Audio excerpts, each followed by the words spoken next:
bersyukur atas kasih Tuhan. Kalau kasih Allah senantiasa Tuhan nyatakan dalam kehidupan kita.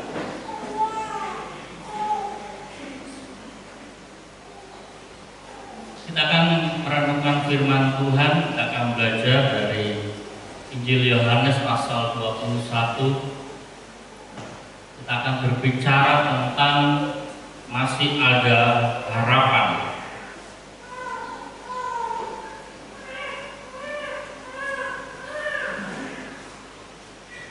Kita akan lihat di dalam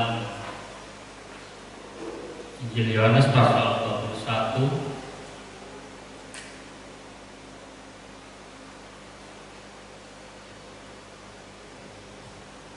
Injil Yohanes pasal 21 ayat 1 sampai dengan yang ke-14.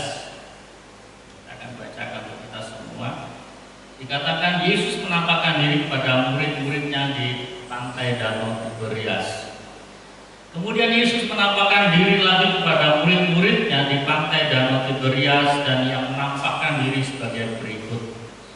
Di pantai itu berkumpul Simon Petrus, Thomas yang disebut Didimus, Nathanael dari Kana yang di Galilea, anak-anak Zebedeus, dan dua orang muridnya yang lain.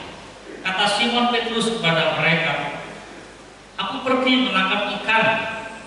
Kata mereka kepadanya, "Kami pergi juga dengan engkau." Mereka berangkat lalu naik ke perahu, tetapi malam itu mereka tidak menangkap apa-apa. Ketika hari mulai siang, Yesus berdiri di pantai, akan tetapi murid-murid itu tidak tahu bahwa itu adalah Yesus. Kata Yesus kepada mereka, "Hai anak-anak, adakah kamu mempunyai lauk pauk?" Jawab mereka, "Tidak ada." Maka kata Yesus kepada mereka, "Tebarkanlah jalamu di sebelah kanan perahu, maka akan kamu beroleh." Lalu mereka menebarkannya, dan mereka tidak dapat menariknya lagi karena banyaknya ikan. Maka murid yang dikasihi Yesus itu berkata kepada Petrus, "Itu Tuhan."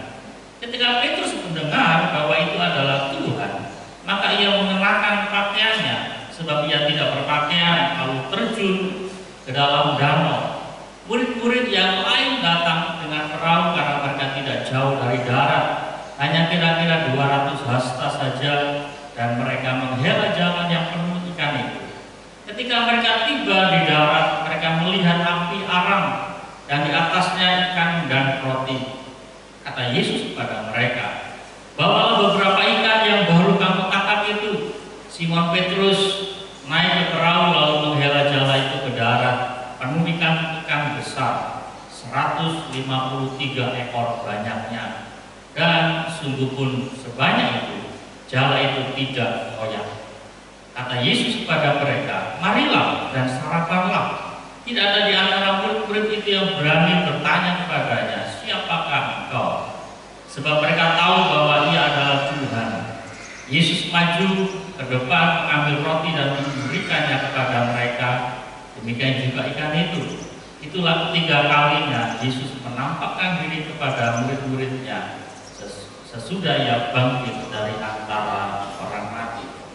Bapak saudara sekalian, minggu-minggu ini adalah minggu pra Pentakosta, dan dalam minggu ini bagaimana Tuhan masih terus menampakkan diri kepada para murid. Bapak saudara sekalian, sebuah kegagalan yang besar membuat para murid kehilangan sebuah pengharapan. Kegagalan apa yang dialami oleh para murid? Mereka gagal untuk menjadikan Yesus sebagai raja atas bangsa Israel. Kita tahu bahwa hari-hari itu Israel ada dalam penindasan akan bangsa Romawi. Dan pada saat mereka dengan mata kepala mereka sendiri melihat bahwa Yesus ditangkap, Yesus disiksa, dan pada akhirnya Yesus mati di kayu salib, maka semua harapan, semua apa yang menjadi kerinduan mereka mati juga pada hari. Mereka kehilangan sesuatu sesuatu yang sangat penting dalam kehidupannya. Semua pengharapan mereka lenyap dengan kematian Tuhan. Bahkan Alkitab tadi katakan ini adalah penampakan Yesus yang ketiga. Artinya beberapa murid sudah 2 kali mendapatkan dan menyaksikan bahwa Yesus hidup. Ya. Tetapi meskipun sudah 2 kali mereka mendapatkan dan menyaksikan bahwa Yesus hidup, pengharapan dalam diri mereka masih mati. Tidak ada sebuah gairah lagi dalam diri mereka. Dengan bukti apa? Di dalam firman Tuhan yang kita baca tadi, ketika mereka ada di Danau Tiberias, kita tahu itu adalah satu danau di mana para nelayan berkumpul, dan kita tahu semua bahwa Danau Tiberias adalah masa lalu daripada Petrus, Yakobus, dan Yohanes. 3 orang ini, 3 sahabat ini, mereka adalah berlatar belakang nelayan. Tapi saudara sekalian, pada saat mereka ada di Danau Tiberias, Petrus sebagai satu pribadi yang cepat memiliki ide-ide. Petrus adalah satu pribadi yang cepat punya gagasan-gagasan. Akhirnya dia menyampaikan pemikirannya. Ibaratnya dalam bahasa kita, daripada kita nongkrong nganggur karena kerjaan, aku mau cari ikan deh. Tapi saudara sekalian, pemikiran dan gagasan daripada Petrus secara umum nggak salah, ya. Tetapi nanti kita akan lihat bahwa apa yang dipikirkan para murid, khususnya Petrus, ini adalah sebuah gambaran mereka kehilangan sebuah visi yang sebenarnya Tuhan sudah taruh di dalam hati mereka. Bapak saudara sekalian, para murid kehilangan visi dan misi di dalam mengiring Tuhan. Di dalam cerita ibaratnya 3,5 tahun yang lalu, bagaimana di danau itu Yesus juga datang dan berbicara pada mereka. Yesus katakan, mulai hari ini kamu tidak lagi menjadi penjala ikan, tetapi menjadi penjala manusia. Selama 3,5 tahun mereka dengan semangat mengiring Tuhan. Selama 3,5 tahun mereka menyaksikan bagaimana pengajaran Tuhan yang penuh dengan kuasa. Tetapi dengan kematian Yesus, mereka kehilangan visi. Misi mereka menjadi pudar. Semangat mereka di dalam mengiring Tuhan hilang. Mereka tidak lagi berpikir, ayo kita tetap menyatakan akan kasih Tuhan, ayo kita meneruskan apa yang Tuhan telah ajarkan kepada kita. Tetapi apa yang mereka katakan, aku mau kembali menjadi ikan. Hal itu sebagai gambaran bahwa mereka kehilangan sebuah visi dengan kematian Tuhan. Bapak saudara sekalian, hal ini tentunya secara rohani ini adalah sesuatu yang tidak baik. Mereka mengalami sebuah kemunduran, mereka mengalami namanya sebuah kemerosotan rohani.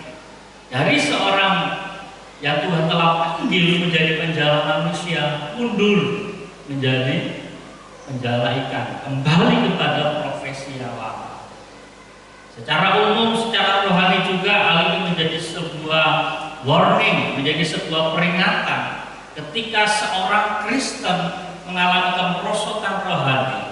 Seorang Kristen dia kehilangan sebuah visi, seorang Kristen kehilangan sebuah misinya Tuhan, maka ada sebuah kecenderungan yang akan kembali kepada pola kehidupannya yang lama.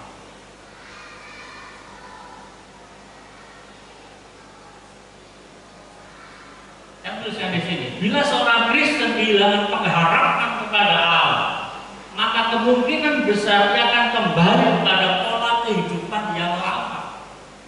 Tadi saya katakan apa yang dikerjakan oleh Petrus secara umum no problem, karena itu pelayan, seorang nelayan.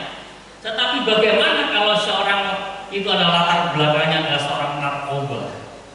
Kalau latar belakangnya dia seorang pembunuh, pencuri, ya kan? Pada saat dia kehilangan sebuah pengharapan kepada Tuhan, dia akan kembali kepada pola kehidupan yang lama. Dan ini adalah sesuatu yang tidak baik. Nah, Bapak saudara sekalian,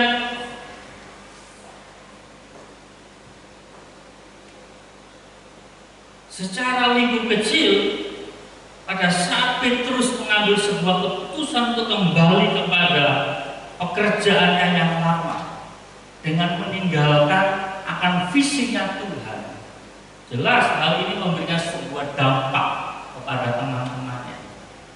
Tidak ada satu orang pun dari antara mereka yang berkumpul di situ, apakah Yakobus, apakah Nathanael, apakah Thomas, tidak ada seorang pun yang mengatakan, "Hei, jangan, kita ingat panggilan kita." Tidak ada seorang pun. Tetapi apa yang mereka lakukan, mereka juga ngikut. Bapak saudara sekalian, kita akan belajar pada pagi ini bahwa peristiwa Yesus menampakkan diri di Danau Tiberias memberikan sebuah pesan penting. Pesan penting apa yang perlu kita pelajari? Pertama, adanya sebuah panggilan kedua. Judul besar saya tadi saya katakan masih ada harapan. Mengapa orang kembali kepada pola kehidupannya yang lama? Mengapa seseorang dia meninggalkan visi daripada Tuhan dan kembali ke pola kehidupan yang lama? Karena dia berpikir tidak ada harapan lagi. Tetapi sebenarnya di dalam Tuhan pasti senantiasa ada harapan. Mengapa? Karena Yesus hidup. Dengan kebangkitan Yesus dari kematian, selalu masih ada harapan bagi kita. Bahkan dikatakan adanya sebuah panggilan kedua yang Tuhan kerjakan dan Tuhan nyatakan bagi para murid. Bapak saudara sekalian, kehadiran Tuhan Yesus di Danau Tiberias ketika para murid sedang mengalami sebuah kegagalan.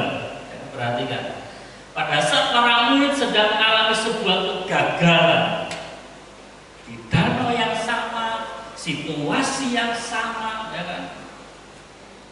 Dikatakan Yesus memanggil mereka. Hal ini sebagai apa?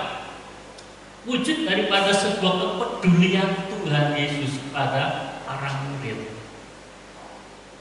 Ketika para murid sedang mengalami situasi yang sama dengan situasi yang 3,5 tahun yang lalu. Kita ingatkan cerita Yesus manggil para murid ini, 3 orang ini. Situasinya kan sama. Yakobus, Petrus, dan Yohanes juga sudah mengalami situasi yang gagal. Semalam-malaman mereka mencari ikan, tetapi tidak mendapatkan apa-apa. Dan pada hari itu, semalam-malaman juga mereka mencari ikan dan tidak mendapati. Yesus peduli terhadap keberadaan mereka. Hal yang sama juga dalam kehidupan kita, percayalah pada Tuhan. Kalau kehidupan kita mengalami situasi yang sama, nggak tahu setahun yang lalu atau berapa puluh tahun yang lalu, kita berpikir apa yang saya alami kok seperti yang saya alami dulu. Percayalah bahwa Yesus sementara memperhatikan. Pada saat kita ada di tengah gelombang yang besar, percayalah bahwa Yesus ada di tepi danau sementara memperhatikan kehidupan kita. Percayalah bahwa saya dan saudara nggak pernah sendirian. Yesus sementara hadir di tepi danau melihat situasi yang kita hadapi. Kepedulian Yesus begitu nyata dengan kehadirannya di tengah kegagalan para murid.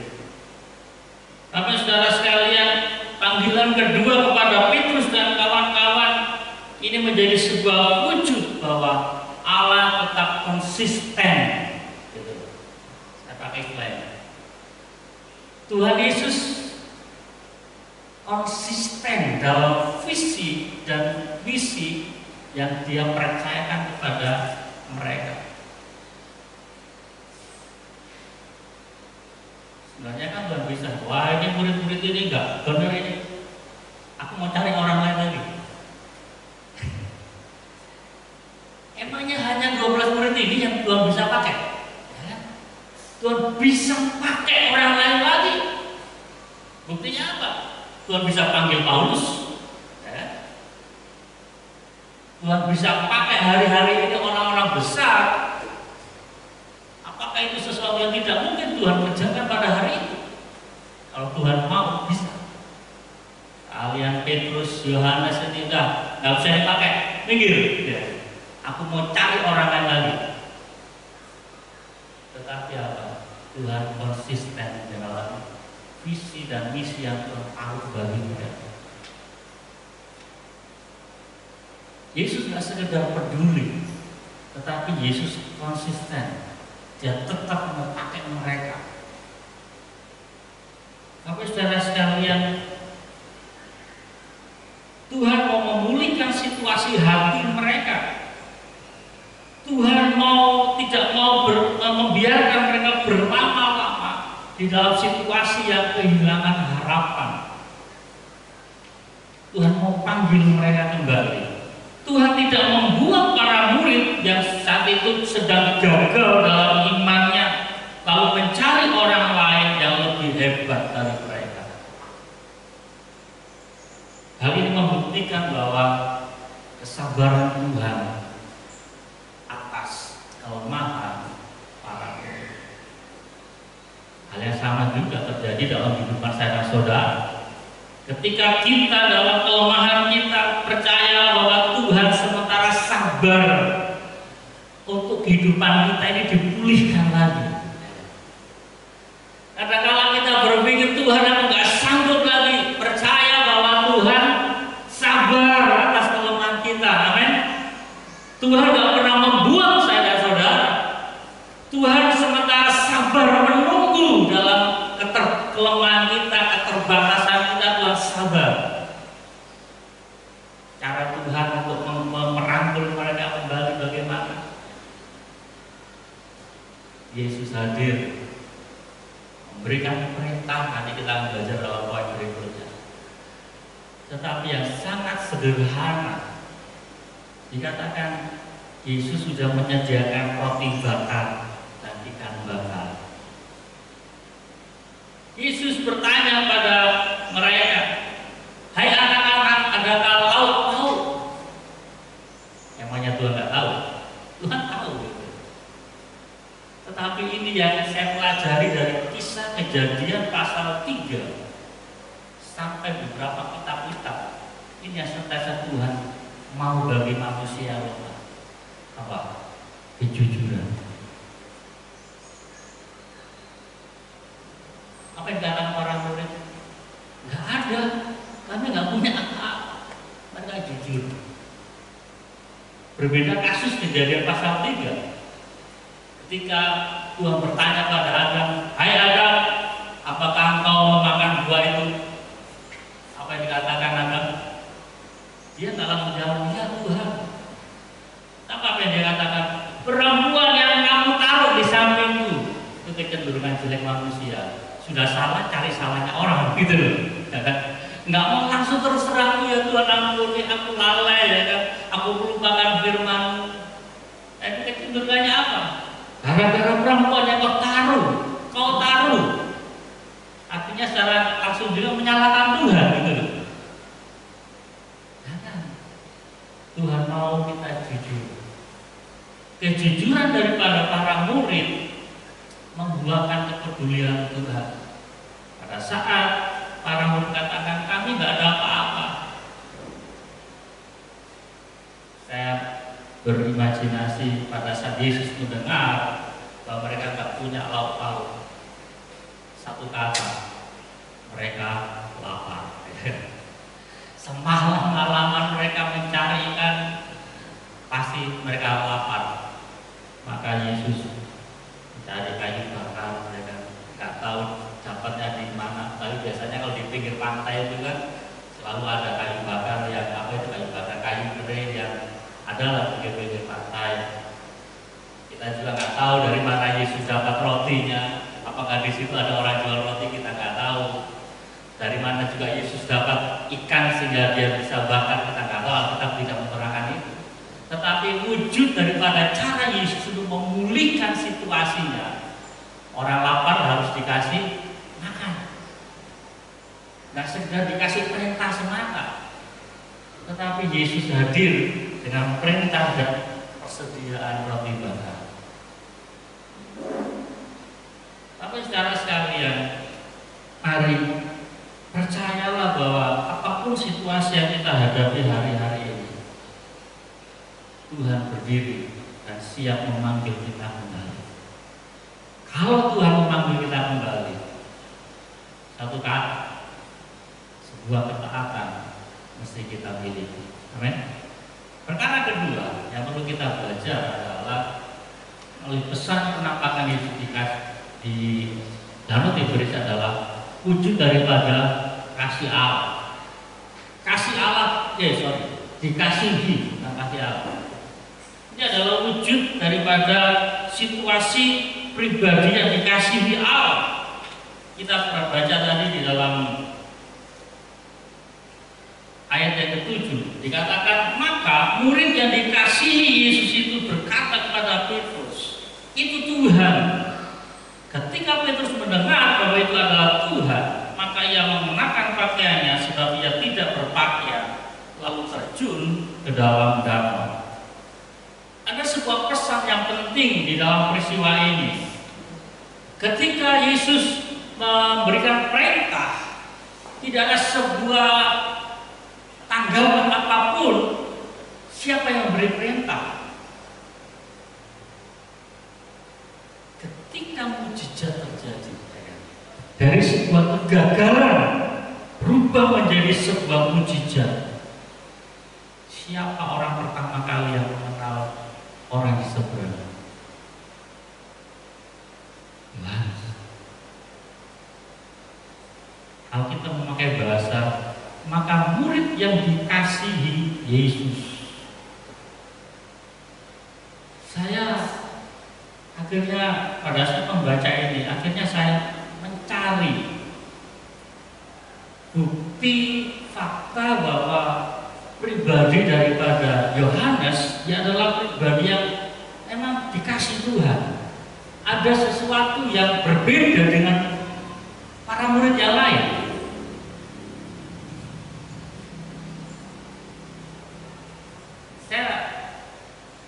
Saya dapatkan 7 fakta yang kita bisa lihat di sini tentang kedekatan Yohanes dengan Yesus dibandingkan dengan para murid yang lain.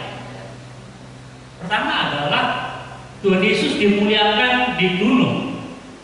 Dalam peristiwa Yesus dimuliakan di gunung, Alkitab katakan Yohanes ada di situ. Pada saat Yesus naik ke sebuah gunung dan Yesus dimuliakan, dan di situ terjadi sesuatu yang dahsyat, di mana Musa dan Nabi Eli turun, ya kan? Dan Petrus kembali berkata. Petrus ini orang yang cepat, otaknya ini bahasanya encer gitu loh. Gagasan-gagasan itu cepat betul. Ya, katakan nama Yesus, Tuhan, Guru, tempat ini begitu luar biasa. Bagaimana kalau aku dirikan 3 tenda, 1 untuk engkau, 1 untuk Musa, 1 untuk Nabi Elia. Dan dalam peristiwa ini, nggak sekedar Petrus hadir di situ, tetapi juga Yohanes. 3 sahabat ini lengket terus, termasuk juga Yakobus ada dalam peristiwa ini. Sedangkan 9 murid yang lain nggak diajak Tuhan. Nathanael, Thomas, Bartimeus, Bartolomeus, mereka nggak ikut dalam peristiwa ini. Mereka nggak bisa menyaksikan. Yang bisa menyaksikan peristiwa ini adalah Yohanes, Petrus, dan Yakobus. Fakta kedua adalah ketika Tuhan Yesus membangkitkan anak Yairus. Saudara bisa cek, nanti saudara bisa baca di buletin, itu sudah saya tulis lengkap. Dalam peristiwa ini, Alkitab katakan bahwa hanya 3 orang ini saja yang dibawa masuk dalam kamar. Murid yang lainnya tunggu di luar. Ya. Kembali Yohanes ada dalam peristiwa Yesus membangkitkan anak Yairus. Selanjutnya dalam peristiwa Tuhan Yesus di Taman Getsemani. Taman Getsemani itu luas. Memang 12 murid itu ada di situ. Tetapi ketika Yesus, Alkitab katakan, maju sepelempar batu, kembali Yohanes ada dekat dengan Yesus. Murid yang lainnya agak jauh.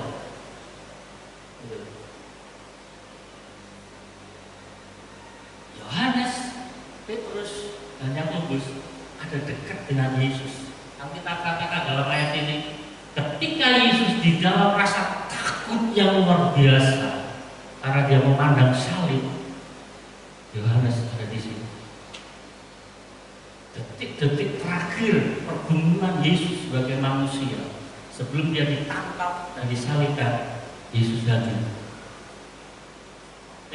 Yohanes ada di situ. Kemudian, nah ini yang lebih hebat. Hanya Yohanes yang berani bersandar dekat dengan Yesus. Yang lain ini agak sungkan-sungkan, tetapi hanya Yohanes yang berani bersandar dekat Yesus. Bahasa ini mudah kita pahami. Mungkin kita punya 5 anak, ya kan, gambaran seperti itu. Tetapi siapa yang kalau pas kita pulang, seorang ayah atau orang ibu pulang kerja, masuk rumah, kemudian anak itu dekat dan kemudian minta dipeluk, kemudian minta, ya semuanya disayang.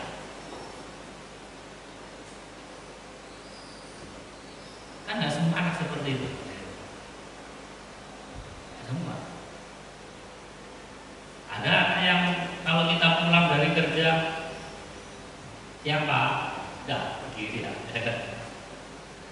Tapi ada anak yang kalau kita pulang, dia begitu semangatnya, dia katakan, dan kemudian dia ceritakan semuanya, dia duduk berlama-lama dengan kita. Pertanyaannya, apakah anak yang mau duduk lama-lama dengan kita, dengan yang kemudian sepertinya cuek, gak sayang dengan kita? Sayang. Hanya ekspresinya mereka yang berbeda. Tetapi lebih daripada itu, kedekatan Yohanes dengan Yesus menandakan hubungannya lebih dekat, sehingga dia nggak ada rasa takut, ya kan? Hormat tetap, ya kan? Tetap Yohanes tetap menghormati Yesus. Nah, nanti kita akan lihat berikutnya bagaimana bukti kedekatan Yohanes dengan Yesus. Katakan detik-detik kematian Tuhan Yesus disalib, di dalam Yohanes pasal 15 ayat 26, Yesus hadir. Saya pikir kita perlu buka ayat ini. Ada sebuah ungkapan yang penting. Yohanes pasal 19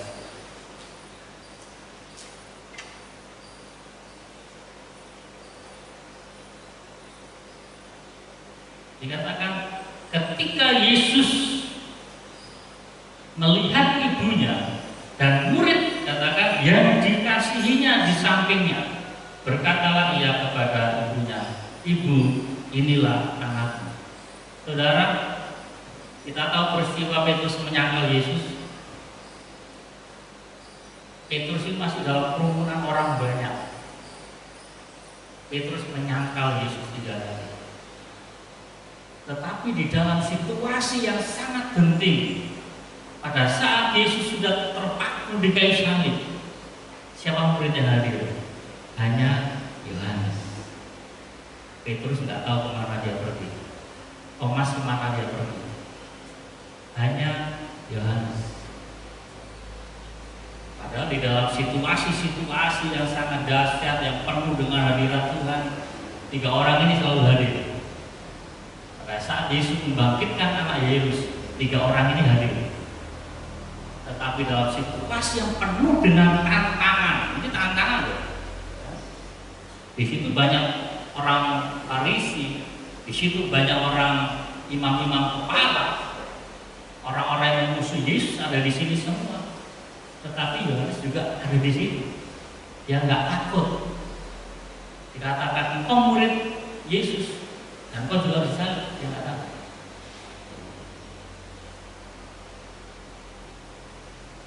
Berikutnya, Yohanes mendapatkan wasiat untuk menerima Maria sebagai ibunya. Sebuah kepercayaan diberikan kepada orang yang dikasihi. Kita baca ayat itu, katakan, kemudian katanya kepada muridnya, inilah ibumu. Di atas kayu salib Yesus katakan kepada Yohanes, pertama Yesus berkata kepada Maria ibunya, ibu, inilah anakmu. Tetapi ayat yang ke-27, Yesus berkata kepada Yohanes, inilah ibumu. Yohanes mendapatkan sebuah wasiat, tolong jaga ibuku. Sebuah pertanyaan sederhana, apakah kita akan mempercayakan orang yang kita kasihi kepada orang yang tidak kita kenal?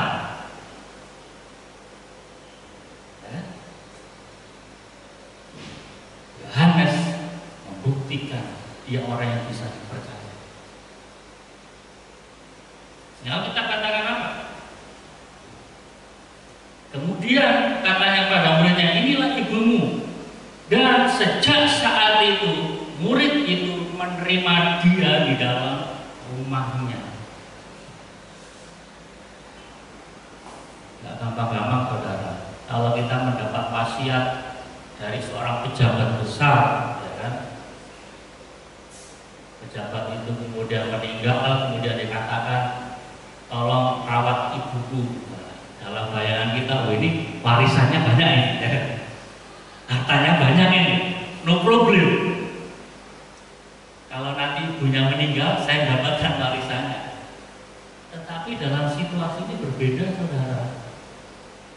Yesus mati bukan sebagai pejabat, tapi Yesus mati sebagai seorang penjahat.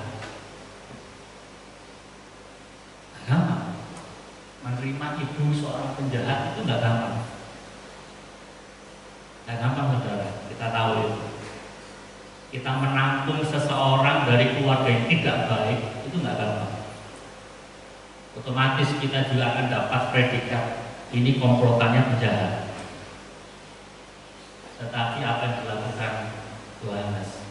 Sejak hari itu ia menerima Maria di rumah. Yang terakhir yang saya dapati, dikatakan dalam kitab Wahyu pasal 1 ayat 1, ia mendapatkan wahyu tentang akhir zaman. Bagaimana dari 12 murid yang disebut rasul, hanya Yohanes dia yang mendapatkan wahyu tentang akhir zaman, dan dia tuliskan dalam kitab Wahyu. Petrus memang menulis sebuah surat, tetapi itu bukan sebuah pewahyuan tentang akhir zaman. Itu adalah surat penggembalaan. Sama seperti Paulus, bagaimana dia banyak menulis surat penggembalaan kepada jemaat-jemaat, tetapi hanya Yohanes. Dan sejarah gereja mencatat hanya Yohanes rasul yang mati secara normal. Petrus yang mati dalam posisi disalib berbalik. Yakobus yang mati dipenggal kepalanya. Dan rasul-rasul lain kurang lebih seperti itu. Tetapi hanya Yohanes, dia yang mati dalam usia tua. Meskipun dia juga sempat digoreng. Ya digoreng, saya nggak bisa membayangkan wajahnya seberapa besar gitu loh. Nggak tahu seberapa besar wajahnya sehingga bisa muat itu Yohanes. Tetapi kita pada sejarah gereja mencatat, meskipun disiksa sampai seperti itu, Yohanes nggak mati. Akhirnya apa? Dia dibuang di satu pulau yang dinamakan Pulau Patmos. Pulau Patmos bukan seperti Pulau Bali yang indah, Pulau Patmos adalah sebuah pulau yang gersang, dan Pulau Patmos adalah sebuah memang pulau untuk pembuangan para penjahat, supaya apa? Dia mati secara pelan-pelan. Tapi justru di pulau penindasan, pulau pembuangan itu, wahyu Allah dinyatakan. Lebih jelas saudara bisa baca dalam kitab Wahyu. Begitu luar biasa cara Tuhan. Nah, tapi saudara sekalian, dari fakta-fakta ini membuktikan bahwa pribadi yang dikasihi Allah adalah pribadi yang cepat mengenal Allah dalam kehidupannya. Dalam situasi-situasi yang sulit, pada saat kita mengasihi Allah, maka kita akan cepat berespon, kita akan cepat tanggap, dan kita akan cepat mengenal, dan kita akan kembali kepada panggilan Allah. Apa saudara sekalian? Oleh karena itu, marilah kita sebagai orang-orang yang dikasihi Allah dan yang telah menerima kasih-Nya, jangan pernah kita berhenti untuk mengiring Tuhan. Sebab Alkitab jelas menyatakan bahwa kasih Allah itu nggak bisa dipisahkan oleh apapun dalam kehidupan kita. Di dalam Roma pasal 8 ayat 38 dikatakan, sebab aku yakin, garis bawahi kata ini, aku yakin bahwa baik maut maupun hidup, baik malaikat-malaikat maupun pemerintah-pemerintah, baik yang ada sekarang maupun yang akan datang, atau kuasa-kuasa baik yang di atas maupun yang di bawah, atau sesuatu makhluk lain, tidak akan dapat memisahkan kita dari kasih Allah. Amin. Tidak ada satu kekuatan kuasa manapun, bahasanya seperti ini, kasih Allah dalam diri kita tidak dapat dipisahkan, baik kuasa di surga maupun di bumi, kekuatan bersifat rohani ataupun kekuatan bersifat jasmani, tidak dapat memisahkan kita dengan kasih Allah. Nggak ada. Bahkan dikatakan maut pun, bahasanya kematian pun, tidak dapat memisahkan kita dengan kasih Allah. Nggak ada. Rasul Paulus menulis dengan lengkap, ya, dari kekuatan jasmani sampai dengan kekuatan rohani, atau dibalik kekuatan yang di luar dunia ini maupun dalam dunia, tidak ada yang dapat memisahkan, tidak ada apapun. Sehingga kalau kita merasa, bahasanya gini, kalau kita merasa bahwa kasih Allah gak ada dalam diri kita lagi, itu yang bahaya. Oleh karena itu, mari kita melihat pandangan seperti Rasul Paulus tadi, sebab aku yakin. Amin. Marilah kita memiliki keyakinan bahwa kita dan saya, saudara, adalah orang-orang yang dikasihi Allah. Ini sebuah dasar yang cukup kuat dalam situasi apapun yang kita hadapi untuk kita kembali kepada Tuhan. Poin yang ketiga yang perlu kita ketahui adalah mengenal Allah. Sebuah pertanyaan penting dalam kehidupan kita, bagaimana kita dapat mengenal Allah? Saya berawal dari kisah para murid ini saja. Ya. Kalau kita berbicara mengenal Allah secara umum, luas banget. Saya batasi hanya dari kitab pembacaan kita saja. Dikatakan bagaimana para murid dia mengenal Allah. Bagaimana para murid atau utusan Yohanes dia mengenal tentang Tuhan. 3,5 tahun mereka kumpul. Dikatakan 24 jam mereka ada bersama-sama dengan Yesus. Ketika Yesus membangkitkan anak Yairus, Yohanes ada di situ. Ketika pemuda di Nain dibangkitkan, para murid semuanya ada di situ. Bahkan ketika Yesus meredakan angin badai di danau yang sama juga, di Danau Tiberias, para murid juga ada di situ. Dan sempat pada saat Yesus meredakan badai di Danau Genesaret atau Danau Tiberias, setelah angin sudah reda, Mereka berpikir, bergumam dalam pikiran mereka, siapa orang ini? Padahal sebelum peristiwa itu, Yesus sudah membuat mujizat 5 roti dengan 2 ikan untuk makan 5.000 orang. Dengan mata kepala mereka sendiri, mereka melihat mujizat itu diterima dari seorang anak kecil, dan dengan tangan mereka membawa roti di bakul dan dibagikan pada orang banyak. Tetapi ketika Yesus meredakan badai, mereka berpikir, siapa orang ini? Tetapi ketika peristiwa Yesus menampakkan diri di Danau Tiberias, Alkitab tadi katakan apa?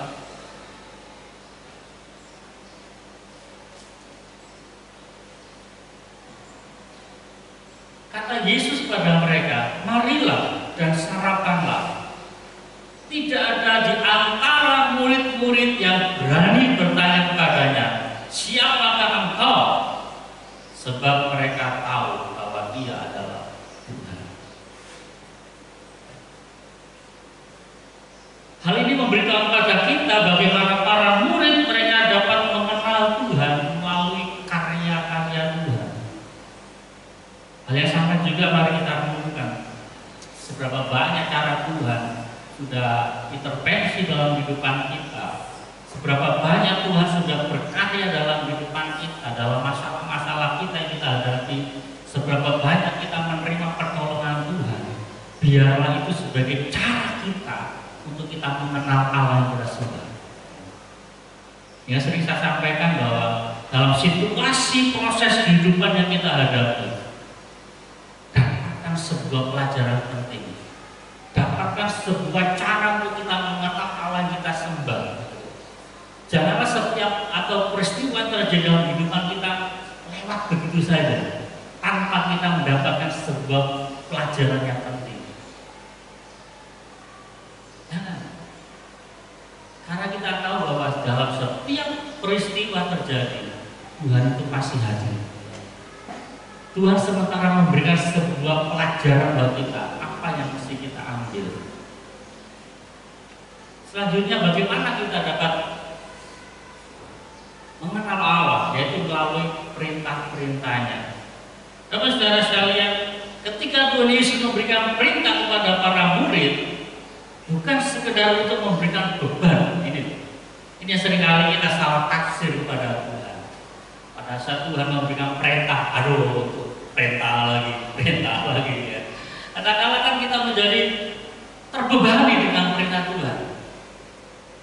Tapi saudara sekalian, Tuhan memberikan perintah kepada murid atau kepada kita bukan sekedar untuk memberikan beban, melainkan untuk membuktikan akan kuasa dan kebenaran yang nyata dari perintah itu. Cara apa maksudnya? Ketika Tuhan memberikan sebuah perintah bagi kita, jangan lagi kita berpikir Tuhan sementara membebani kita dengan perintah-perintah. Tetapi perintah yang Tuhan berikan kepada kita akan membuktikan tentang kuasa yang Tuhan akan nyatakan dalam kehidupan kita. Ambil contoh, ketika Tuhan memberikan perintah kepada 2 orang murid, ketika mereka rombongan Yesus akan masuk ke kota Yerusalem, Yesus memberikan perintah kepada 2 orang murid, kalian 2 jalan lebih dulu ya. Kamu akan menjumpai seekor keledai beber yang tertambat. Nah, itu nanti kamu ambil. Kalau saudara dalam situasi seperti ini, dari ini punya orang loh, ini bukan punya Yesus. Lah nanti kalau pas yang punya itu nanya, ini apa kamu ambil punyaku? Katakan, guru yang memerintahkan.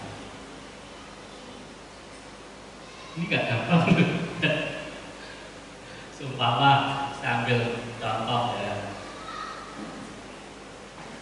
Saya nyuruh ya kamu datang ke SPBU-nya, akan tangkaan itu. Ambil LPG di sana.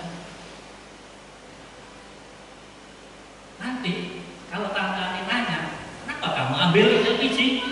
Bilang, oh Budi yang nyuruh.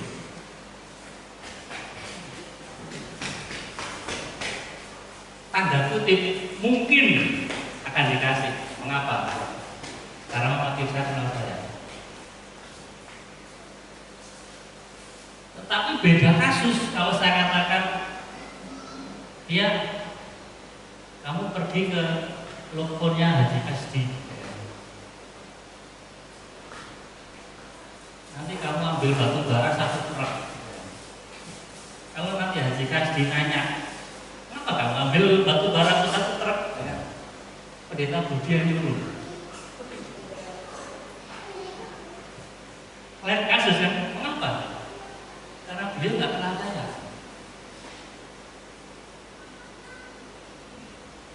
Saudara paham maksud saya?